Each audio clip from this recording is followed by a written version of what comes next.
Mi Rey. Gracias, bendito Dios.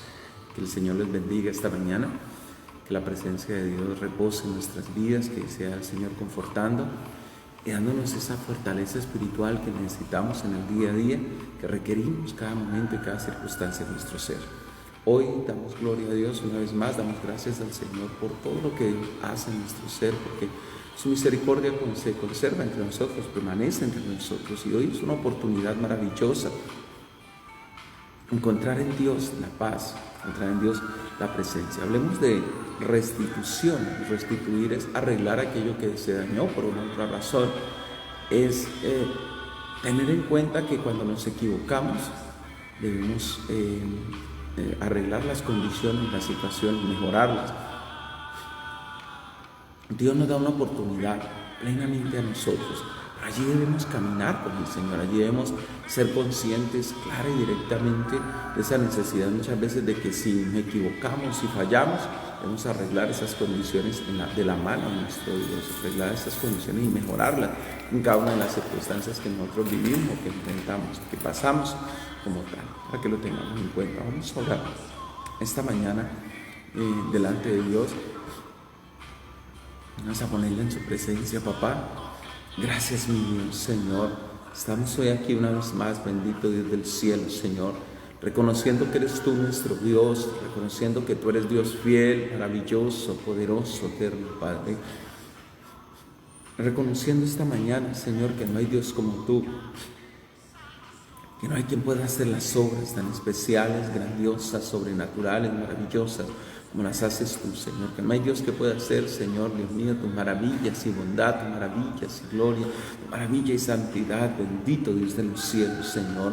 Hoy nos disponemos, Señor, para ti. Nos disponemos, Señor, en este tiempo, entregándote, bendito Dios de los cielos, lo que somos cada uno, entregándote, bendito Rey de los cielos, que está en nuestro corazón, Señor. Disponiendo nuestra vida en ti, bendito Dios, y en el poder de tu fuerza, nuestra vida en ti, en el amor y las maravillas que tú tienes, amado Dios. Nos disponemos, Señor amado, venciendo tal vez la adversidad, venciendo tal vez las circunstancias, venciendo tal vez, Señor, tantas cosas que están allí, bendito Rey de los cielos, pero en cada una de ellas nos muestras amor, cada una de ellas nos muestras tu gracia, en cada una de ellas nos muestras, Señor, cuán fiel eres tú, cuán grande eres, amado Dios, Señor.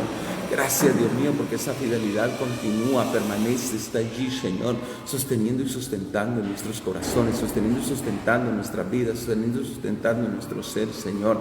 Te adoramos, bendito Dios, con toda la fuerza de nuestro ser. Te adoramos esta mañana, bendito Dios. Nos disponemos en ti, bendito Rey de los cielos, en el nombre de Jesús, Señor. Nos disponemos en ti, Señor amado, y en tus misericordias, bendito Dios, para que llenen nuestra vida, para que llenen nuestro ser, para que llenen nuestro entendimiento, nuestro corazón, bendito Dios de los cielos, de tu fortaleza, Señor, de tu dirección, de la paz de tu espíritu, Señor. Gracias, bendito Dios, Señor, que tu gloria hoy, bendito Dios, Señor, nos afirme que tu gloria hoy, esta mañana, Señor, cubra cada vida, cada corazón, bendito Rey de los cielos. Por eso pedimos, Señor, tu ayuda sobrenatural, que te pases allí en cada vida, en cada hogar, te pases allí en cada uno, bendito Dios de los cielos, Señor. Gracias por tu dirección, bendito Dios de los cielos. Gracias, Señor amado, porque tú estás cubriendo, Señor, y fortaleciendo, cubriendo y llenando, cubriendo y levantando, cubriendo y afirmando, bendito Dios de los cielos, Señor, oh Dios del cielo, a cada ser, a cada uno, bendito Padre celestial, Señor. Ven esta mañana, Señor. Corónate de gloria, papá, corónate de gloria, Señor, de tu poder, corónate de gloria, Señor, de tu plenitud, corónate de gloria, Señor, de tu majestad, bendito Dios de los cielos, Señor amado. Llena hoy, Señor, llena hoy con poder, llena hoy en libertad, llena hoy en santidad, llena hoy en plenitud, llena hoy, Señor, en presencia y en gracia infinita, amado Dios de los cielos. Señor, eres tú nuestra esperanza, eres tú nuestro sustento, eres tú nuestra restauración, eres tú el Dios que nos sostiene, eres tú el Dios que nos bendice, eres tú el Dios que nos fortalece, eres tú el Dios que, Señor, Dios mío, Padre, profundiza en nuestro corazón, Señor. Por eso te glorificamos, por eso te honramos, por eso te bendecimos, Señor. Gracias, Señor eterno, Padre celestial, Dios mío, porque esperamos, Señor, los tiempos tuyos, esperamos en tu intervención, porque tu palabra dice que nos guardarás aún en el día del quebranto, aún en el día, Señor, de la aflicción, Señor. En medio de tantas situaciones, Señor, podemos ver tus maravillas, podemos ver tus bondades, Dios mío, podemos ver que tu gloria sigue, Señor Dios mío, transformando, levantando, fortaleciendo, cuidando, Señor, afirmando, Señor, en nuestras vidas tus propósitos, bendito Dios de los cielos. Pedimos perdón esta mañana porque te fallamos, Señor, en una u otra forma, en una u otra condición, pero eres tú el Dios que nos sostiene, que nos fortalece, el Dios que nos sostiene, que nos llena, el Dios que nos sostiene, que nos sustenta, bendito Dios del cielo. Gracias, amado Dios. Gracias, Rey de Reyes, Señor. Gracias por glorificarte, papá. Gracias por glorificarte, mi Dios. Gracias por glorificarte, Padre mío. Gracias por glorificarte, Rey omnipotente, mi Dios de los cielos, Señor. Santo, santo, santo, santo, poderoso, mi Rey. Santo, santo, santo. Bendito seas, Señor. Bendito seas por la eternidad. Bendito seas, majestuoso. Bendito seas, maravilloso. Bendito seas, Rey de los cielos, Señor. Glorifícate esta mañana, Señor. Glorifícate este tiempo. Glorifícate, Dios mío, Señor. Hoy, Dios de los cielos, levanta, levanta, levanta en la verdad, levanta en el poder, levanta en la gloria, en la santidad, amado Dios de los cielos, en el nombre de Cristo Jesús, Señor. ¿Cómo no adorarte, papá? ¿Cómo no bendecirte, mi Rey? ¿Cómo no bendecirte, Dios de los cielos? ¿Cómo no bendecirte a ti, Señor, si eres Señor eterno, nuestro Dios, amado Rey? Nuestro Dios, Padre mío, es el Rey de gloria, el Rey de majestad, Señor amado. Gracias, eterno Padre. Sigue moviéndote, Dios mío, como solo tú lo puedes hacer. Sigue sustentando como solamente tú puedes traer, bendito Dios de los cielos, Señor. Mi alma clama a ti, bendito Dios del cielo, al Dios de mi esperanza, al Dios de mi restauración, bendito Dios de los cielos, Señor. Gracias, amado Dios, porque no daremos gloria a escultura, Señor, sino a ti, el Rey vivo, el Dios eterno, Señor. Porque tu palabra dice que tú estás buscando adoradores que te adoremos en espíritu y en verdad, maravilloso Dios. Traigo las naciones de la tierra esta mañana delante de ti, papá. Te clamo por cada nación, por cada lugar, bendito Dios. Pon tu mano, Señor, allí, Señor, en las naciones. Pon tu mano, Señorea, bendito Dios, en las naciones. Glorifícate ahora. Marabasenda, Ramaquía, Babacanda, Marabaseya, Alibasoa, Alabasanda, Araya, Catarabasin. Toca, Señor, en las naciones. Vuelve el corazón, bendito Dios del cielo. Vuelve el corazón, Señor, Dios de cada nación delante de ti, papá. Señor, oh Dios de los cielos, es doloroso, Señor, ver que muchos días, Señor, pasan y pasan, pero las personas te rechazan o rechazan tu verdad, Señor. Pero oramos, Dios mío, Señor, porque pongas el convencimiento, coloques tú el corazón cada uno, Señor. Esta mañana levantamos a Gerson Uso una vez más, Señor, oramos por él, oramos por tu misericordia sobre este varón, Señor. Perdónale, Dios mío, y levántale, Dios de los cielos, en el nombre de Jesús. Perdónale y susténtale, Señor, por tu poder, en el nombre de Cristo, maravilloso Dios, Señor. Oramos por la vida, Señor, de mi hermana Dora Marín. Seguimos poniéndola allí, Señor, para que tu mano, Dios, esté sobre ella, tu favor, tu misericordia, bendito Dios.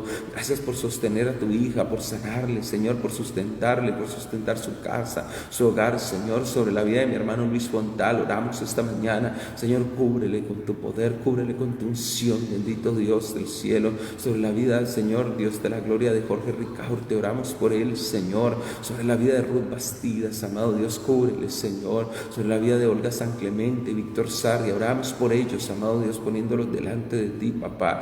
Gracias por glorificarte sobre la vida de Rubiela Quintero, Señor. Dios, glorifícate en sus vidas, sosténles, Señor, en el nombre de Jesús. Gracias porque tú eres fiel, Señor amado, y tú, bendito Dios, obras en ellos, Señor. Tú, bendito Dios, manifiestas tu poder y tu unción, manifiestas tu poder y tu gloria, Señor. Te adoramos, mi Rey, te bendecimos, Señor de señores, en el nombre de Cristo Jesús. Gracias porque tú eres fiel, Señor. Tus promesas son sí, amén, sobre sus vidas. Tus promesas son sí, amén, sobre ellos, Señor amado, para sostenerles esta mañana, para mostrar, Señor, la gloria de tu santo nombre. Te adoramos, amado Dios. Vamos por las demás personas que están allí, Señor, por una u otra razón, en una u otra condición, bendito Dios del cielo, tal vez superando tantas circunstancias, amado Dios, o tal vez enfrentando aún los desahucios, aún, Señor, lo que el médico dijo, lo que la ciencia arroja, Señor, lo que los resultados de los exámenes dicen, Señor. Pero nosotros confiamos en el Dios que ha dicho, Señor amado Padre, que nada es imposible para ti, Señor, que nada es imposible, bendito Dios del cielo. Si podemos creer, Señor, vemos tu gloria. Gracias porque lo estás haciendo esta mañana, gracias porque estás trayendo este tiempo, gracias porque tú eres, Señor, sustentando sustentador, restaurador, Dios de esperanza, sustentador, restaurador, Dios de majestad, Señor, alabado sea, engrandecido mi Dios, alabado seas, glorioso Señor, santo eres, Padre, santo eres mi Señor, majestuoso Dios de los cielos, Señor, eres grande, bendito Rey de Reyes, Señor, te adoramos, mi Dios, bendecimos, precioso Dios, en el nombre de Jesús. Bendecimos, Rey Santo, Rey maravilloso, Señor. Gracias. Tú eres glorioso, Señor. Gracias, precioso Padre Santo, Señor. Tú eres grande, bendito Dios del cielo, Señor. Gracias, amado Dios, por levantarnos, oh Dios de los cielos. Señor, aún, Dios mío, Padre de cada situación, estás aquí, precioso Rey de los cielos. ¿Cómo no adorarte, Padre mío, esta mañana? Te glorificamos, precioso Rey de Reyes, Señor. Tú eres santo, bendito Dios del cielo. Gracias, mi Dios. Él me levantará. Él me levantará. Él me levantará. Así es el Señor. Él me levantará, Él me levantará, Él me levantará, así es el Señor. Él me levantará.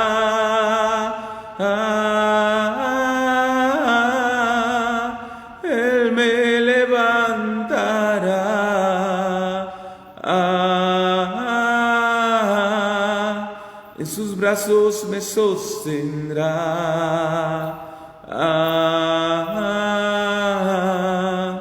Él me levantará.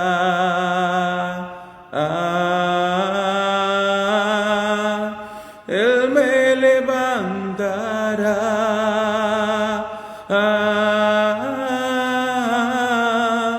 Él me levantará.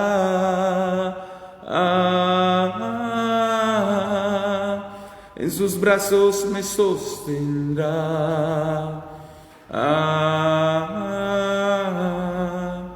Así es el Señor.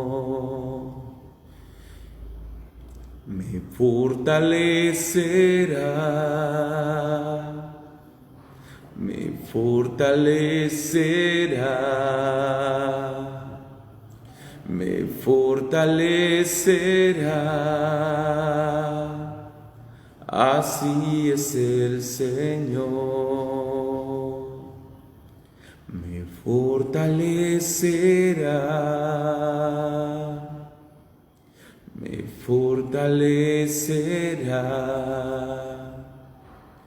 me fortalecerá. Así es el Señor. Me fortalecerá.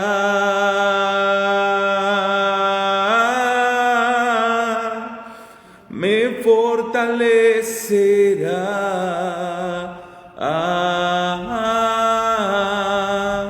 En sus brazos me sostendrá.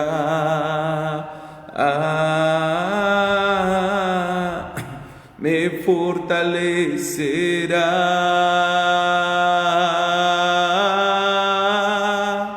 me fortalecerá,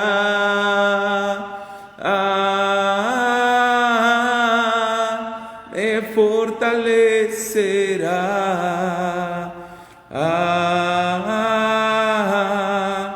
En sus brazos me sostendrá.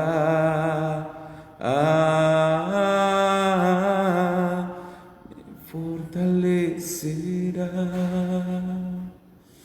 Gracias, mi Dios. Tú eres grande y precioso Rey, porque tú eres el que obra en medio de tu pueblo y nos sostiene, Señor, tus hijos. Te adoramos, Dios de los cielos. Que el Señor me los guarde esta mañana. La presencia de Dios esté con cada uno. Estemos por favor en el libro de Samuel, de Primera de Samuel, capítulo 6. Vamos a compartir la palabra en Primera de Samuel 6 con el tema orando y haciendo restitución. Dice la palabra del Señor: estuvo el arca de Jehová en la tierra de los filisteos 7 meses. Entonces los filisteos, llamando a los sacerdotes y adivinos, preguntaron: ¿qué haremos del arca de Jehová? Hacernos saber de qué manera la hemos de volver a enviar a su lugar. Y ellos dijeron: si enviáis el arca del Dios de Israel, no la enviéis vacía, sino pagadle la expiación. Entonces seréis sanos y conoceréis por qué no se apartó de vosotros su mano. Y ellos dijeron: ¿y qué será la expiación que le pagaremos? Y ellos respondieron conforme al número de los príncipes de los filisteos: 5 tumores de oro y 5 ratones de oro, porque una misma plaga ha afligido a todos vosotros y a vuestros príncipes. Haréis pues figuras de vuestros tumores y de vuestros ratones que destruyen la tierra, y daréis gloria al Dios de Israel. Quizá aliviará su mano de sobre nosotros, de vosotros, y de sobre vuestros dioses y de sobre vuestra tierra. ¿Por qué endureceréis vuestro corazón como los egipcios? Y Faraón endurecieron su corazón después de que había tratado así. No los dejaron ir y se fueron. Haced pues ahora un carro nuevo y tomad luego 2 vacas que críen, a los cuales no haya sido puesto yugo, y uncid las vacas al carro y haced volver sus becerros de detrás de ella a casa. Tomaréis luego el arca de Jehová y la pondréis sobre el carro, y las joyas de oro que le habéis de pagar en ofrendas por la culpa las pondréis en una caja al lado de ellas, y las dejaréis que se vayan. Y observaréis si sube por el camino de su tierra a Bet-Semes, y nos ha hecho este mal tan grande. Y si no, sabremos que no es su mano la que nos ha herido, sino que esto ocurrió por accidente. Y aquellos hombres lo hicieron así, tomando 2 vacas que criaban, las uncieron al carro y encerraron en casa sus becerros. Y luego pusieron el arca de Jehová sobre el carro, y la caja con los ratones de oro y las figuras de sus tumores. Y las vacas se encaminaron por el camino de Bet-Semes y seguían camino recto, andando y bramando sin apartarse ni a derecha ni a izquierda. Y los príncipes de los filisteos fueron tras ellas hasta el límite de Bet-Semes. Y los de Bet-Semes segaban el trigo en el valle, y alzando los ojos vieron el arca y se regocijaron cuando la vieron. Y el carro vino al campo de Josué de Bet-Semes y paró allí donde había una gran piedra. Y ellos cortaron la madera del carro y ofrecieron las vacas en holocausto a Jehová. Y los levitas bajaron el arca de Jehová y la caja que estaba junto a ella, en la cual estaban las joyas de oro, y las pusieron sobre aquella gran piedra. Y los hombres de Bet-Semes sacrificaron holocausto y dedicaron sacrificio a Jehová en aquel día. Cuando vieron esto, los 5 príncipes de los filisteos volvieron a Ecrón el mismo día. Estos fueron los tumores de oro que pagaron los filisteos en expiación a Jehová: por Asdod 1, por Gaza 1, por Escalón 1, y por Gat 1, por Ecrón 1. Y los ratones de oro fueron conforme al número de todas las ciudades de los filisteos pertenecientes a los 5 príncipes, así de las ciudades fortificadas como las aldeas sin muro. La gran piedra sobre la cual pusieron el arca de Jehová está en el campo de Josué de Bet-Semes hasta hoy. Entonces Dios hizo morir a los hombres de Bet-Semes, porque habían mirado dentro del arca de Jehová.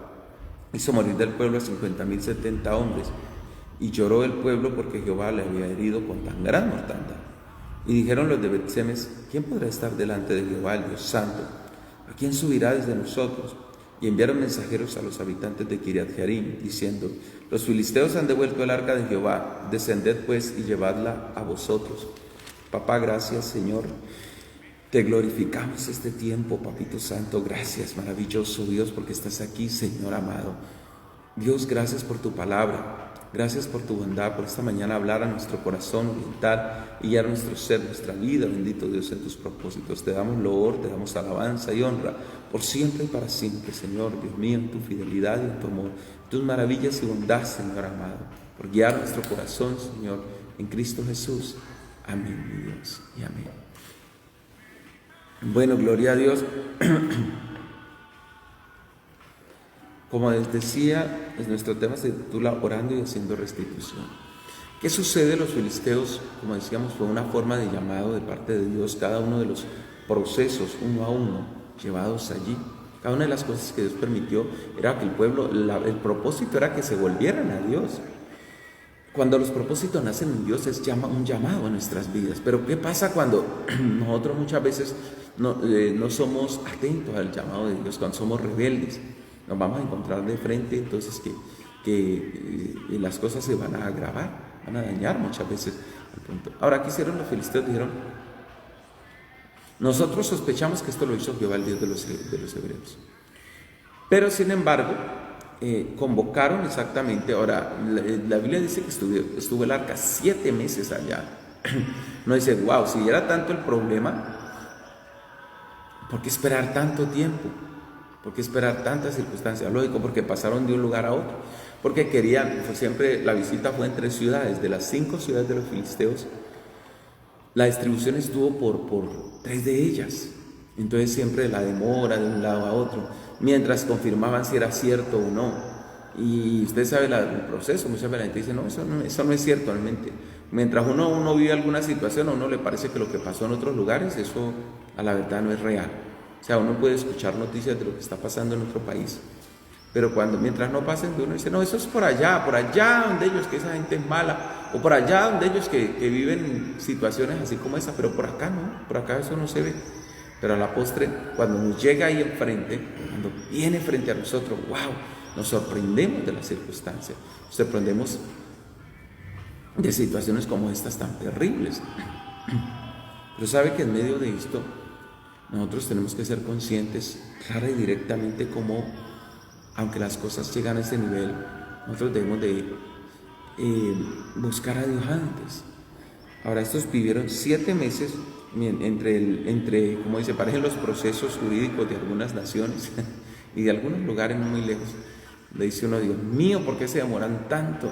¿Por qué si esta persona es inocente? ¿O por qué esta persona no tendría que enfrentar eso? Pero tanta demora para algo que ya está claro, para algo que debe hacerse. Y lastimosamente se postergan, se alargan las cosas, se alargan los sucesos. Bueno, encontramos entonces aquí que ellos, sin embargo, para estar más seguros, llamaron a los sacerdotes de ellos, los sacerdotes paganos, los sacerdotes de Dagón, que habían tenido la experiencia fuerte, pero llamaron también a los hechiceros. Entonces, qué tremendo, ¿no? Por un lado,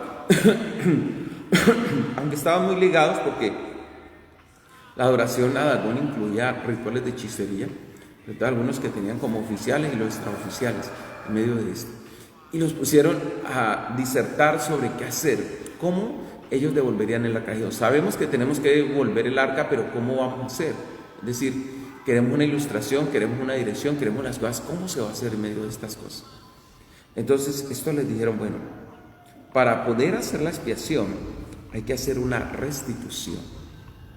Ahora, sabe que los filisteos en cierta forma nos dejaron un poco boquiabiertos, y esta gente, los adivinos y los sacerdotes paganos, porque ellos pensaron en cómo restituir. Dijeron: vamos a hacer las cosas, pero hagámoslas bien. Es decir, no solamente es el hecho, si reconocían que Jehová era el que había estado obrando, si reconocían al Dios de Israel como el factor de juicio, entonces ellos sabían que tenían que hacer una restitución por la ofensa, por haber ofendido a Dios, por haber tomado el arca, por haber creído que tenían el control de todas las cosas y que no era cierto.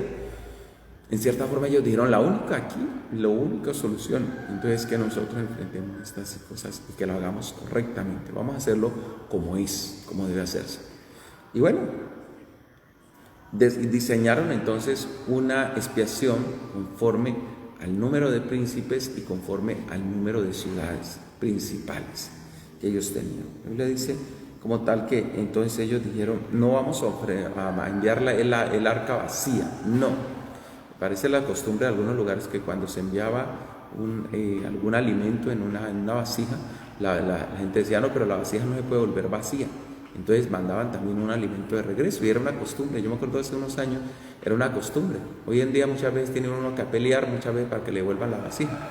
Tiene que ir a decir: ve, hágame el favor y me devuelve el plato que le presté o la olla que le presté, porque mucha gente es relajadísima con esto. Acá toca ir a hacer como un golpe de mano que llamamos en la parte militar, es decir, no ir a golpearle la mano a la persona, sino llegar allá, entrar y decir: bueno, quietos, nadie se mueva, tan, vengo y saco la olla, ahora sí me voy, siga todo el mundo como yo, y ahora sí me voy. Me digo eso, llegar y tomar por la fuerza casi los objetos que son propios, qué tremendo, ¿cierto? En otros lugares, en medio de eso, pero la restitución tiene que ver más digamos, que devolver un regalo que me hicieron, es reparar un daño que yo hice. Ahora, los seres humanos muchas veces no pensamos en la restitución. Algunos creen que simplemente es pedir perdón y ya. Otros dicen, no, es que, que deje tanto cuento, ya, que se conforme con esto o aquello. Pero bíblicamente Dios hablaba de que cuando se hacía un mal a alguien, se debía pensar en cómo restituir. Es decir, si yo dañaba un objeto de alguien, si a mí me prestaron algo y yo dañé eso que no era mío, eso que como tal me hicieron el favor, porque la persona con disposición, con cariño, con anhelo, me prestó tal vez algo que es muy valioso para él o para ella. O así tal vez yo diga, porque es que hay gente que es descarada, hay gente que dice, ¿qué va? ¿Para qué pelea tanto por eso si usted eso ni lo usaba, lo tenía ya guardado? Pero es que a mí eso no me importa. O sea, a mí no me importa si lleva toda la vida guardado. Si mientras no me lo hayan regalado, mientras no sea mío de mi propiedad, yo tengo que entender que si esa persona me facilitó lo que llevaba tal vez guardado mucho tiempo, ¿cuánto vale? ¿Cómo podemos pagarlo? Si puede comprarlo igualito, lo devuelvo igualito. Si no se encuentra ya porque es un modelo muy viejo o porque, mejor dicho, lo hicieron y dañaron el molde, entonces, ¿cuánto vale? Y tratemos de arreglarlo.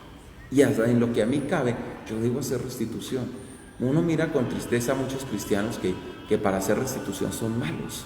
Es decir, para arreglar las cosas no les importa. Si les prestaron un dinero, buscan es cómo se los perdone. Cómo es de toda forma, o sea, a toda forma buscan la ventaja.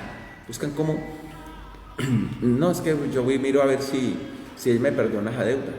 Pero vos le puedes pagar esa deuda. No, pero tranquila, yo sé que con ella no hay problema. Ella me devuelve esa deuda. O sea, ella no tiene problema en eso, sino que ahí arreglamos.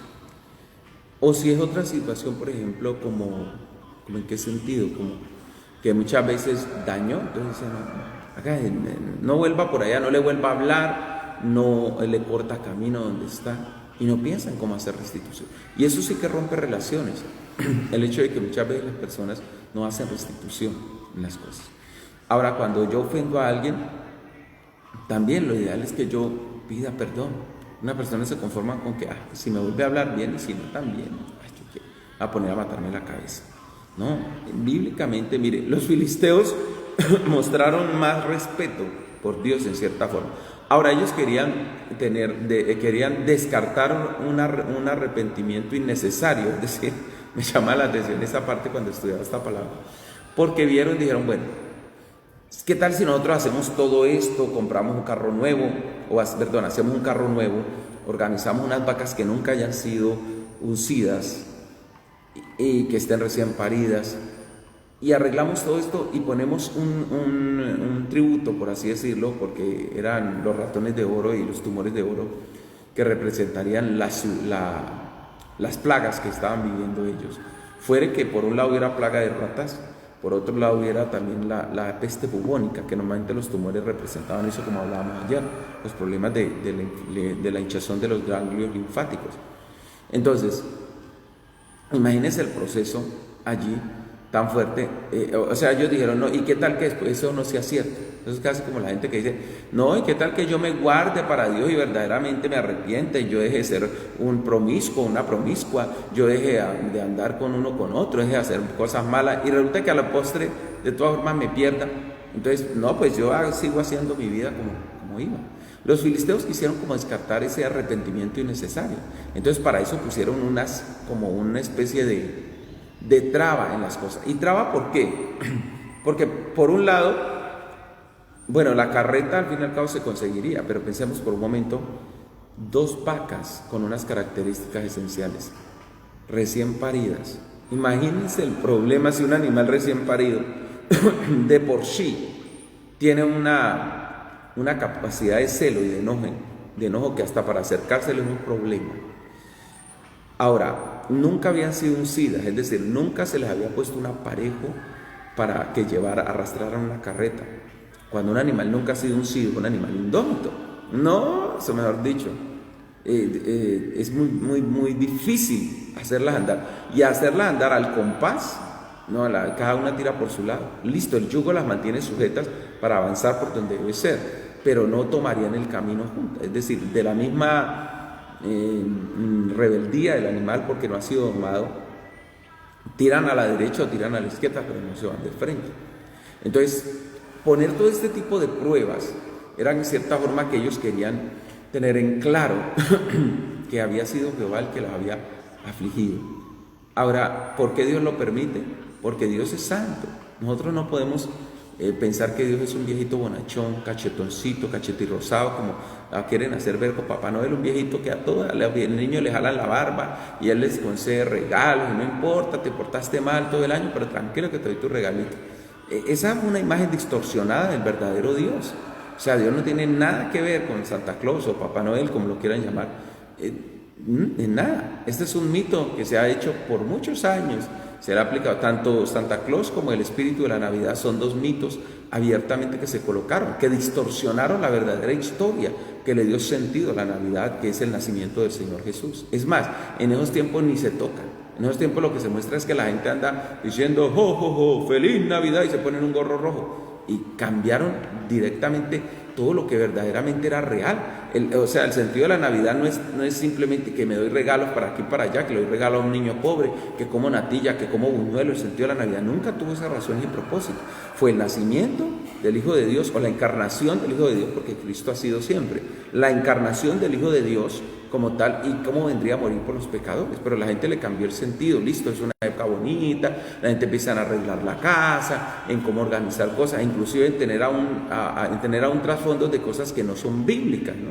Traer trasfondos de cosas que no son bíblicas, que no se pueden demostrar. Colocar un aro de muérdago que lo usaban los ocultistas en su tiempo en la puerta, y lo usaban era supuestamente con el aro de muérdago se alojaban los demonios y los malos espíritus. Entonces la gente lo ve y lo organiza y pum, lo coloca allí, y la gente no sabe ni el trasfondo de eso, coloca solamente el aro de muérdago y porque le parece bonito, ¿cierto? Las campanitas que estaban unidas al aro de muérdago, que alejaban los espíritus cuando sonaban, si estos como estaban en la puerta, y en medio de esta situación, el árbol, que era un lugar de adoración pagana, porque los árboles eran lugares donde se hacían sacrificios, normalmente las encinas, los abetos, toda esta parte, me olvidé el otro árbol que reconocido, me olvidé el otro, los arrayanes, se usaban era para sacrificios a los dioses paganos, o sea que no hay ningún sentido ni conectividad con el Señor Jesucristo, que es una tradición que la gente lo ha tomado y que lo ha colocado de aquí para allá. Se respeta en cierta forma, pero uno también tiene que mirar de dónde viene el trasfondo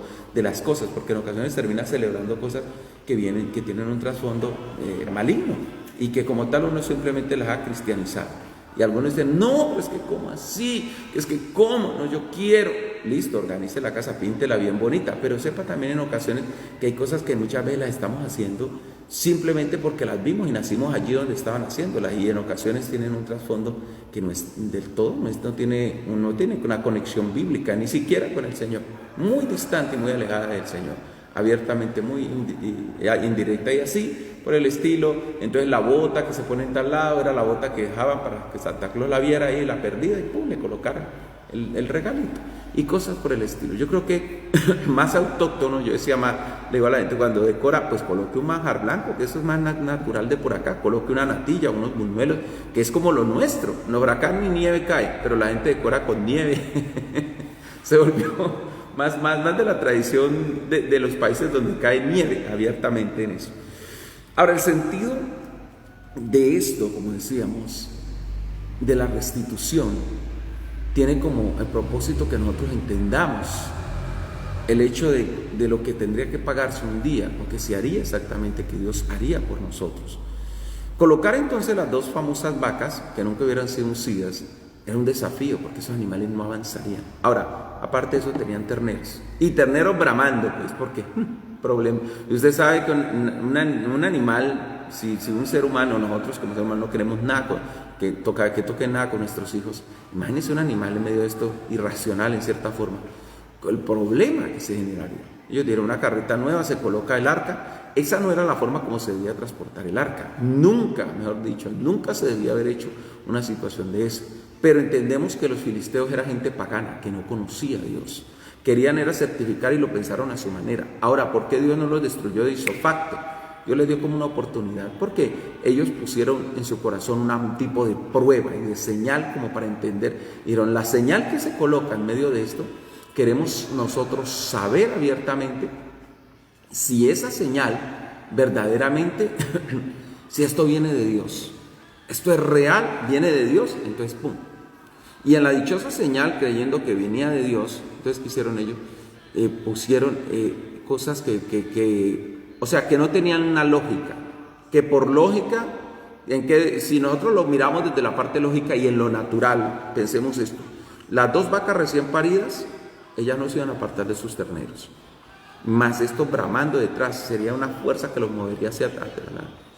No habían sido uncidas, no había sido puesto un carro nuevo sobre ellos, ni nuevo ni viejo, ni en ningún momento no habían sido montadas, ni domadas, ni nada de estas cosas. Estas, mejor dicho, la tendencia era rebeldizarse, era tirarse al suelo y en ningún momento seguir un camino recto, ni seguir un camino con todas las desviaciones que tuviera o las curvas, o como decía, no, ni loco, ¿quién pensaría algo así? Eso no entra en una parte lógica, no se lograría. Eso era, mejor dicho, perder el tiempo, perder el esfuerzo, perder las cosas. Pero ellos querían saber verdaderamente, querían comprobar, como muchas veces la gente dice, yo quiero saber si Dios hizo esto. Ahora, la Biblia nos habla de no tentar a Dios, porque en el Nuevo Testamento el Señor Jesús lo elevó a este punto. Dijo, el de Satanás que le dijo, tírate abajo porque escrito está que a sus ángeles mandará cerca de ti para que tu pie no tropiece en piedra. ¿Qué le dijo el Señor Jesús? Escrito está, no tentarás al Señor tu Dios. No porque yo soy creyente, fiel en Dios, no me lo voy a meter a un carro de frente, ni me voy a tirar de un abismo, para ver si Dios me recoge, en qué brazo me toma. Unos jóvenes hace unos años, hermanos, emocionados, dijeron, no, vamos a ver si Dios está con nosotros. Y se fueron a meter a un río que venía, una corriente que venía tremenda. Claro, los muchachos se ahogaron. Dios los mandó a compartir el mensaje, pero no los mandó a que se fueran a meter a un río turbulento para mostrar si Dios estaba con ellos. Entonces dice, yo quiero saber si Dios está conmigo, entonces voy a hacer tal cosa. No, la Biblia es clara. Ahora, esta gente no conocía a Dios e hicieron esto, entonces, y enviaron la expiación, dice la palabra, es decir, enviaron lo que restituía conforme, representando a los 5 príncipes y representando el proceso de la plaga que estaban viviendo. Y dice la Escritura que harían figura entonces en medio de eso, destruyeran la tierra y le darían la gloria al Dios de Israel. Y dice el verso 5, quizá aliviará su mano de sobre vosotros y de sobre vuestros dioses y de sobre vuestra tierra. Miren lo tremendo que es esto. Ellos dijeron, bueno, hagámoslo en esa forma, vamos a darle honra. Un pueblo inconverso pensó en darle honra. Y dijo, y quizá Él nos quite este problema que tenemos, porque la pandemia de aquel tiempo de la peste bubónica seguía creciendo, era impactante, como les decíamos.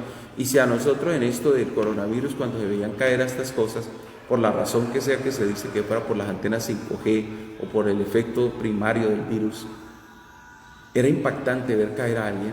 Imagínense cómo era impactante ver que la piel se ponía negra y se engangrenaba, cómo era impactante ver los tumores que salían en los ganglios linfáticos por todo el cuerpo. Era impresionante, y ver la persona muriendo de dolor, muriendo, y en la forma como morían, era, Dios mío, era aterrador. Entonces ellos querían como tal que esto se quitara. Ahora, con esto comprobaba algo, vuelvo y les digo, por mucho que yo quiera, que el ser humano tiene razonamientos y argumentos miles, por mucho que yo los ponga a mi forma, yo no puedo cambiar la naturaleza de Dios. La naturaleza de la santidad de Dios, no la puedo cambiar. Así yo me enoje, reniegue, diga lo que quiera, haga lo que quiera, pero no va a cambiar la naturaleza de Dios. Entonces, mire el proceso en medio de eso. Dice la Escritura que lo hicieron, y entonces dice el versículo, mire la parte del versículo 6, dice, ¿por qué endureceréis vuestros corazones como los egipcios? Y Faraón endurecieron su corazón después que los había tratado así. No los dejaron ir y se fueron. Entonces ellos dijeron, no, o sea, ya no nos pongamos con enredos en esto, le dijeron los mismos consejeros. Dijeron, miren todo lo que le pasó a Faraón. Faraón, y fuera la referencia, Faraón se volvió la referencia histórica. ¿Cuánto había pasado? Muchísimos años habían pasado, pero la gente tenía viva lo que ha pasado a Faraón. Y no estamos hablando de que han pasado 20 años, habían pasado cientos de años ya. Estamos hablando de un periodo más allá de los jueces. El periodo durante el último juez, que fue Samuel. Entonces, Corrijo, el último juez fue Samuel. Pero entonces en medio de esto es como para tener en cuenta que aunque habían pasado muchos años, alrededor de unos 400 o cerca de los 500 años, mire todo el problema. O sea, ellos lo recordaban y decían, no seamos tercos como Faraón. Les dijo, ¿cómo? ¿Para qué endurecen el corazón? Si Faraón con todo lo que se endureció, cada plaga y él se endurecía. Y cuando venía la plaga, clamaba, pedía ayuda. Y entonces oraban ellos, el Señor quitaba la plaga y entonces él volvía y se endurecía. Y pasaba una plaga siguiente. Estos habían vivido suficiente. Y dijeron, no nos vamos a meter. O sea, ¿para qué ponernos duros si al final nos toca? Si al final, o sea, evitémonos el problema, evitemos más muertes, evitemos más cosas y volvamos de todas formas y hagamos esta situación. Y lo hicieron, dice la Biblia que lo pusieron, y versículo 9, y observaréis si sube por el camino de su tierra a Bet-Semes, y él nos ha hecho este mal tan grande, y si no, sabremos que no es humano la que nos ha herido, sino que esto ocurrió por accidente. Pero vamos a esclarecer, tengámoslo en claro. Ahora, cuando las intenciones son sinceras, Dios como tal permite las circunstancias. Por eso decíamos, ¿por qué el Señor entonces no acabó con todo el pueblo filisteo? Porque Dios permite muchas veces que alguien que supuestamente, entre comillas, no conoce a Dios, nos dé una lección más grande a nosotros mismos. Y para ellos no tengan excusa, en cierta forma. Los filisteos fueron claros en ese sentido, en decir, bueno, si las vacas siguen sin devolverse con el arca de aquí para allá, por el camino a Bet-Semes, y en ningún momento ellas retroceden, nosotros somos conscientes que fue Jehová el que permitió todas estas cosas.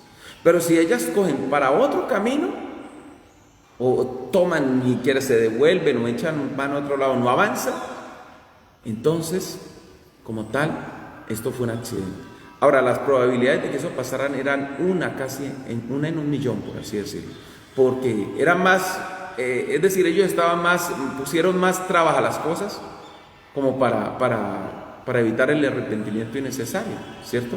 Gente que dice, no, yo estoy dejando arrepentirme y ponerme en obediencia con el Señor para lo último. Yo estoy esperando hasta el año 2021, otros hasta el 2030. Otros dicen, no, yo voy a esperar hasta que yo esté viejo o esté vieja, en cierta forma, para poder arrepentirme delante de Dios. Porque qué tal que yo me pierda, qué tal que a la postre no sea cierto y yo ahora tan joven me entregue al Señor y me pierda todos estos años la gozadera, me pierda de tomarme mis tragos, me pierda de ir a fornicar, de ir a adulterar y siga perdiendo mi libre albedrío que yo estaba ejecutando.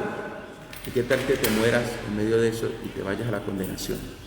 ¿Qué tal que todo eso que estás pensando, toda esa planificación que hace la gente, porque muchas veces la gente cree que tiene mucho tiempo de aquí para allá y no sabe cuántos días, cuántas horas le quedan, no sabe cuánta gente que está hoy condenada hubiera alguna vez pensado en la vida de Dios, si yo hubiera sabido que no me quedaba sino unos minutos, me había arrepentido delante de Dios, de verdad que me había arrepentido. Habrá grandes sorpresas en la eternidad. Por eso la Biblia dice, el día de salvación es hoy. Hoy dice la Biblia, no es mañana, no es futuro, es hoy. ¿Por qué? Porque mi presente como tal es lo que yo necesito tener asegurado. ¿Cómo así que mi presente? ¿Acaso no es mi futuro? Pero es que el futuro depende del presente. No llego a mañana si yo como tal no camino hoy como debe ser. Entonces debo ser claro en las cosas que con el Señor. Ahora, ellos tomaron esa opción y dijeron, no, por si de pronto entonces esto era mentira, por si ese pastor estaba mintiendo, por si lo que han dicho en tanta forma no era real. Dios es real, su palabra es verdadera. Esto lo hicieron y entonces se fueron detrás y tenían los terneros ahí. Imagínense los terneros, brame, y las vacas, pero ellas que se venían. Y dice la Biblia como tal, entonces que las vacas avanzaron como tal allí y pusieron el arca y arrancaron. Y las vacas, algo las llevaba contenidas que ellas, por más que oían sus terneros bramar, no se devolvían. Y no lo hicieron con personas, con seres humanos, como quien dice, para en cierta forma poner a algunas personas a arrastrar el arca y llevarla, porque hubieran dicho, no, pues es una persona, pero un animal no escucha de razón, un animal sigue el instinto. Pero aquí no se trataba de un animal común, se trataba de que el poder de Dios estaba sobre animales. Sí se trataba de animales comunes, corrijo, pero se trataba era del poder de Dios sobre esos animales comunes. porque no los dejaba de volver. Dice la Biblia, verso 12, se encaminaron por el camino de Bet-Semes las vacas y siguieron, y no se apartaron ni a derecha ni a izquierda. Claro, ¿qué hacían? Eso sí, bramaban, pobres animales, me imagino cómo bramaban esas vacas. Usted sabe el desespero de un animal por sus hijos, porque un animal recién parido, y eso mejor dicho, como bramaban los terneros y bramaban las vacas, y estos a la expectativa, esperando. Yo me imagino que ellos decían, no, en tal parte se puede desviar, en tal curva se salen del camino, en tal otro, les da hambre, alguna cosa. Caminaron muchas hectáreas porque el terreno es lejos para llegar a Bet-Semes. Bet-Semes traduce la casa del sol. Bet-Semes era una ciudad que fue conquistada y establecida exactamente. Fue un lugar pagano, pero fue un lugar que como tal se le dio a los levitas. Y fue un lugar de transformación. Ahora, no cambiaron el nombre de la Casa del Sol porque era el lugar donde se rendía culto al sol. Pero, digamos, se supone que en Bet-Semes, al ser una ciudad levita, porque era una ciudad de los levitas, como tal, donde debían haber levitas, Bet-Semes era un lugar ya transformado. No tenía sino el nombre, pero el culto al sol no debería estar. Ahora, ustedes saben el proceso que hubo durante el periodo de los jueces, el problema de la anarquía. Cada cual hacía lo que se le venía en gana, casi como en nuestros tiempos. Cada cual hace lo que quiere. Entonces, como había ese proceso, ahora, estratégicamente se llegó a Bet-Semes. Cuando los de Bet-Semes vieron el arca por una carreta tirada por vacas, ¡wow! Hubo júbilo. Eso, mejor dicho, fue la super noticia, fue la alegría tan grande y profunda, porque ellos dijeron, ¿cómo así? Llegaron, no, mejor dicho, esto es impresionante, esto es impactante.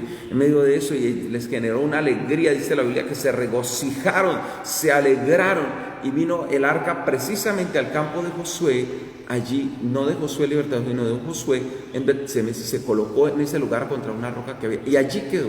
No se movió nada más, hasta que estuvo en territorio de Bet-Semes, exactamente junto a la roca. Cuando los de Bet-Semes vieron esto, dice la Biblia que entonces cortaron la madera del carro y tomaron las vacas y las ofrecieron en holocausto. Ahora, cometieron algunos errores, porque volvemos al mismo proceso, de que en ocasiones decimos, ¿por qué las cosas pasan? ¿Por qué suceden así, en esa forma como se dieron? Porque muchas veces nosotros cometemos el error de hacer las cosas mal. ¿Cuál fue el error? ¿Cuál fue uno de los errores de los de Bet-Semes? Número uno, la forma como elaboraron el sacrificio. No se debían ofrecer animales hembras, sino en unos sacrificios específicos. Cuando había el proceso que se hacía con una vaca en especial, que era la vaca alazana, la vaca roja. Pero en este caso un sacrificio de adoración, ya llámese usted holocausto, llámese usted ofrenda de paz, ofrenda expiatoria, llámese usted, es decir, en cualquiera de los sentidos que se diera, no se debían usar animales hembra, porque era el mandamiento del Señor. Entonces ese era un error. La gente dice, ay, pero animal es animal, pues al fin y al cabo se está pagando, o se está haciendo el sacrificio, ¿qué importa si es vaca o es toro? No, si Dios lo mandó, en la forma como Dios lo mandó, había que hacerlo. Cuando yo me salto las pequeñas pautas, porque la gente dice, no, salte eso, o sea, no importa, corte ahí ese pedacito. Cuando yo me salto esas partes, entonces me voy a encontrar de frente con problemas más adelante. Y dice, yo hubiera me ha evitado este problema desde el principio. Todo por no haber hecho ese pequeño procesito, por no haber hecho esa pequeña cosa. Entonces imagínense el problema que he generado. Número dos, lo ofrecieron exactamente en un lugar, o sea, ellos tenían que hacerlo donde Dios les dijo. Y al ser Bet-Semes, un lugar de levitas, había santuario. Entonces, al ser un lugar de santuario, porque había levitas, debían encargar a los levitas que lo hicieran y debían ellos como tal organizarlo en el santuario donde estaba establecido. No se podía hacer lejos en ningún momento. Pero fue tanto el júbilo y la alegría que ellos hicieron las cosas a su manera. Dos crasos errores. Cuando uno va a hacer las cosas, uno tiene que mirar exactamente. ¿Para qué creen que Dios se dio a la tarea de escribir una bendita Biblia? ¿Para qué se dio Dios a la tarea de escribir su palabra? ¿Cuál fue la razón y sentido? Eso no fue simplemente para adornar las casas en el Salmo 91 o para escribirla y ponerla en las paredes. La palabra de Dios no funciona en esa forma, funciona porque yo la crea, porque yo como tal la obedezca y la crea. Esos son las partes que Dios tiene con su palabra. Entonces los levitas bajaron el arca, ofrecieron de allí la colocaron en la roca que estaba ahí en la propiedad de Josué. Ahora, era un error en el hecho de que los levitas tampoco orientaron. La gente espera muchas veces que los líderes espirituales seamos súper bonachones, súper queridos.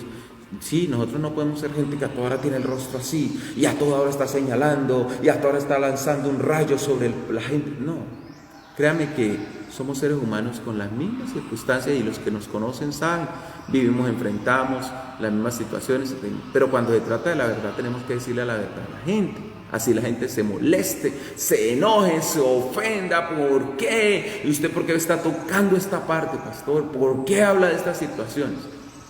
Tenemos que decirla. Mire, el proceso de los levitas fue que se quedaron callados, de cierta forma. Ellos tenían que haber dicho las cosas, porque para eso vivían la vida consagrada, dedicada a Dios. Esa era la razón de consagrarse, de vivir para Dios. Bueno, resulta que en Bet-Semes surgió otro grave problema, y la famosa curiosidad. ¡Bah! ¿Qué problema con la curiosidad, cierto? Ahora, la curiosidad de saber, de mirar qué había en el arca. ¿Qué era lo que había en el arca bíblicamente? Si hubieran leído las escrituras, se habían conformado exactamente con lo que había. En el arca había un pote con maná, recordándoles la provisión de Dios en el desierto. Estaba la vara de Aarón, recordándole la elección de Dios, la separación para el ministerio. Cuando se cuestionaba tanto a Aarón, pues la vara de Aarón estaba en el arca. Ahí. 2 tablas que contenían como el resumen de toda la ley en los 10 mandamientos. 2 tablas contenían los 10 mandamientos, el resumen de las 613 leyes, y estaban ahí. Eso era lo que te contenía el arca. Ese era el misterio. Listo, era hermosa porque era recubierta en oro, tenía la tapa que era el propiciatorio, donde estaban los 2 querubines inclinados, y era el centro donde se ofrecía la sangre, que es de la expiación. Se colocaba allí en una forma de cruz sobre esa parte de arriba. Tenía los aros de oro y las varas recubiertas en oro, las varas desde... me olvidé del material que se hacía, de la madera que se hacía.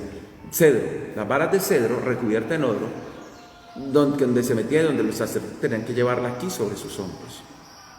Se les perdonó entonces a los filisteos que la mandaran en un carro, pero de aquí para allá ya era pueblo que conocían. Por eso la Biblia dice que el que más se le da, más se le mandará.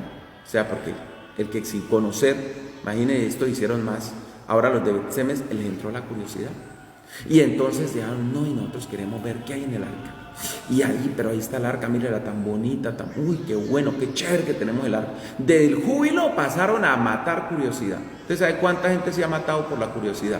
¿Cuánta gente quiere saber si verdaderamente ahí pasa energía? Si verdaderamente eso, ¿será que mata o será que no mata? Si yo me aviento de aquí para allá, ¿será que, o si yo pruebo esto, ¿será que sí me hace daño o no me hace daño? ¿Cuánta gente por querer probar terminó muerta? Pues miren los de Bet-Semes. Entonces, se llegó el momento en que el arca estaba ya en un lugar público. Y dijeron, no, esta es mucha curiosidad. No, nosotros no nos vamos a... Ahora que a nadie se va a dar cuenta. Yo creo que Dios no se molesta si llegamos y miramos. ¿Qué les había dicho Dios? Que no debían hacerlo. Pero usted sabe, ¿por qué Dios estableció unas pautas? Ahora la gente dice, ¿y cuál era el misterio? ¿Por qué no se podía mirar? Lo mandó el Señor, y cuando Dios manda algo, Dios sabe. Cuando ellos abrieron el arca, wow, murió una cantidad de gente impresionante. Yo digo, murió todos los curiosos que había. Murió toda la gente que tenía. Todos los que tenían la rebeldía en su corazón fueron los que perecieron. ¿Quiénes quedaron vivos? Los que no estaban con ese proceso. Miren, los filisteos tuvieron el arca 7 meses y nunca se atrevió. Ni cuando vieron a Dagón postrado, que cayó postrado delante de ellos, ni cuando vieron que apareció Dagón con las manos cortadas y la cabeza cortada, nunca abrieron el arca. Y sin abrir el arca les vino todo ese proceso porque creían, porque era un trofeo difícil de soltar, porque ellos decían, no, es que nosotros ganamos, y yo, esto me lo gané, esto nos costó, no, nosotros vencimos a los hebreos, y esto nos costó duro, pero ellos se olvidaban que eso no era ni de los hebreos ni de ellos, eso era de Dios directamente. Cuando uno se mete con las cosas de Dios, usted sabe el proceso que hay. Mira el problema, estos sin embargo no tuvieron respeto, les importó poco. Por eso muchas veces, cuando uno menosprecia las cosas, cuando uno menosprecia lo que Dios estableció, ¿por qué creen que muchas veces hay hijos que mueren? Porque menosprecian el mandamiento. ¿Qué dice la palabra? Honra a tu padre y a tu madre para que te vaya bien y tengas largura de días sobre la tierra. ¿Cuántos muchachos mueren en un accidente brutal, en una forma que no era la muerte ni para ellos, que fueron groseros y patanes con sus padres? porque no honraron a su mamá y a su papá. Eran, ay, ¿cómo así? Pero también exagerados. Dios lo dijo así, y así claramente está establecido. Y es una ley espiritual. Créame que si está en la palabra, es una ley espiritual. ¿Cuántos tal vez tienen que ir a pedirle perdón a papá y a mamá por ser patanes, groseros, por ser lo peor con los que deberían honrar? Ah, es que mi mamá se lo merece. Ve, hónrela, honra a su papá, sea claro en las cosas. Mire el proceso, estos no tenían que abrir y fueron y abrieron la arca y ¡pum! Llegó la muerte impresionante. Cuando pasó esto, la gente cogió la mano. ¿Cómo así? No, ¿cómo así? ¿Por qué llegó esto? ¿Por qué es tan terrible? Y entonces, ¿a quién le echaron la culpa? A Dios. ¿Cuándo le echaron la culpa a Dios? Versículo 20. Dijeron los de Bet-Semes, ¿quién podrá estar delante de Jehová? Dios, no, la culpa es de Dios. No, Dios con todas las paz que tiene, pues, muy difícil acercarse a Dios. Entonces es fácil trasladar la culpa, cuando la culpa no era de Dios, la culpa era de ellos, de la desobediencia. Dios, o sea, ¿por qué Dios se da la tarea de dejar unas pautas claras? Para que yo no sea necio, para que yo no sea necio. Mucha gente es necia y está cosechando lo que por su necedad, por su desobediencia, y le quiere echar la culpa a Dios. Y enojados con Dios y cargados con Dios y molestos con el Señor. ¿Hasta cuándo? ¿Hasta dónde?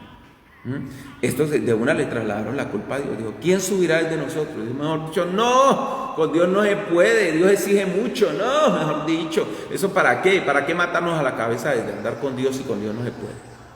Si Dios ya hizo todo, si la puerta que se necesitaba abrir se abrió, la abrió Dios. Si Dios envió a su propio Hijo, no envió un ángel, no envió por ahí, no se hizo un muñeco aparte, dijo, va a salir otro Adán por acá y a ver, lo mando a que muera ya. No, su propio Hijo para abrir la puerta. ¿Por qué la gente es tan rebelde? ¿Por qué la gente no quiere caminar con Dios? Yo no sé cuántos golpes más tenemos que dar, cuántas cosas hay que ver, cuántos morir y cuántas situaciones, cuánta aflicción de la carne, cuántas circunstancias, por ejemplo, de enfermedad tiene que venir, o de problema, para que yo como que reaccione, me sacuda, me siente y diga, verdaderamente yo estoy llevando esta vida es por desobediente, llevando esta vida es por necio o necia. Mire la situación. Entonces, ¿qué hicieron ellos? La única solución, dijeron, bueno, ya que no se pudo, entonces pasemos, hicieron casi la misma de los filisteos, ¿se acuerdan? Llegó el arca, Asdod, entonces dijeron, no, mandémoselo a los de Gad. Los de Gad dijeron, no, esto mandémoselo a los de Crom, porque vieron el problema. Estos dijeron, venga, con todo esto que hubo aquí, nosotros no podemos quedarnos con el arca, ya vimos que no se va a haber un problema. No, mejor dicho, nos supo horrible con toda esta mano de muertos. Entonces, pasémosla a los de Kiriat Jearim, llámenlos. Y les dijeron a los de Kiriat Jearim, el arca, dice, los filisteos devolvieron el arca. ¿Por qué se demoraron en ir a decirle a los de Kiriat Jearim? Porque hay gente que cree que, o sea, hay gente que se queda calladita, hay cosas que se quedan calladitas, dice, me quedé calladito con esto. Y después dice, no, tenga, vea, que aquí lo entregaron, que hace rato estaba, pero aquí lo mando a entregar. Fueron y llevaron el arca a los de Kiriat Jearim. Ahora, Kiriat Jearim era una ciudad que venía, era de los Gabaonitas, ¿se acuerdan? Y los Gabaonitas fueron reconocidos por ser paganos que se arrepintieron. Sabe que es impactante porque el arca, los de Kiriat Jearim, designaron a una persona para cuidar el arca. La casa de Aminadab.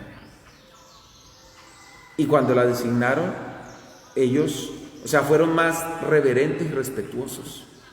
Ellos no se dieron a la tarea de hacer lo que estaban haciendo los otros.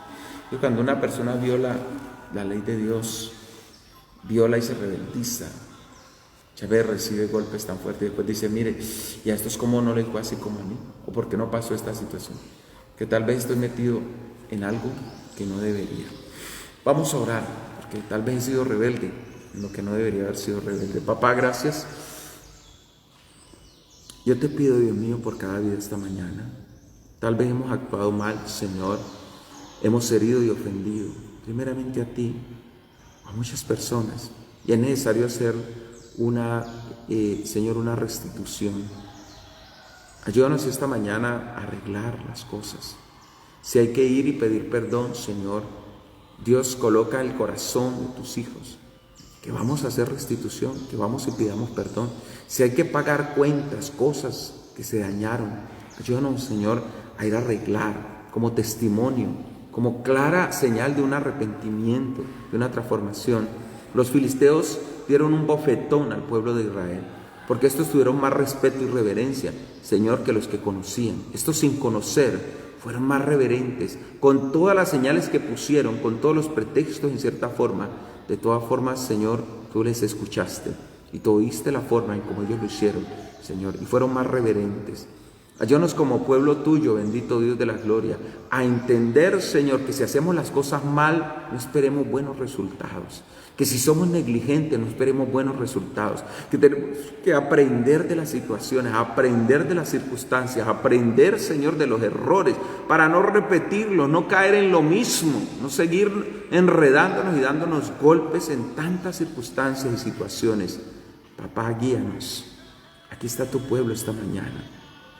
Oh Señor, gracias, porque tú nos enseñas, Señor, en medio de cada situación, por dura, por fuerte, por difícil que sea, nos enseñas, Señor amado, que no tenemos nosotros netamente el control, que el control lo tienes tú, bendito Dios. Gracias, Padre Santo. Gracias, Rey de los cielos, por tu amor y fidelidad. Yo te bendigo y te exalto, Señor. En el precioso nombre de Cristo Jesús, te doy la gloria, la honra, el honor y la alabanza por siempre, papá. Alabado sea, Señor. Amén. Que Dios me los bendiga y me los guarde. Que la presencia de Dios repose sobre cada uno. Si tienes que restituir algo, si tienes que ir a pedir perdón, vaya, pida perdón. Si usted dañó algo, devuélvalo, páguelo, arréglelo. Ese es su testimonio también. Si ofendió, vaya, organice. Si tiene que llamar a alguien, llámelo, pídale perdón. Así el otro no escuche o el otro se sorprenda, hágalo. Porque de eso se trata, de restituir. Que Dios te bendiga y te guarde.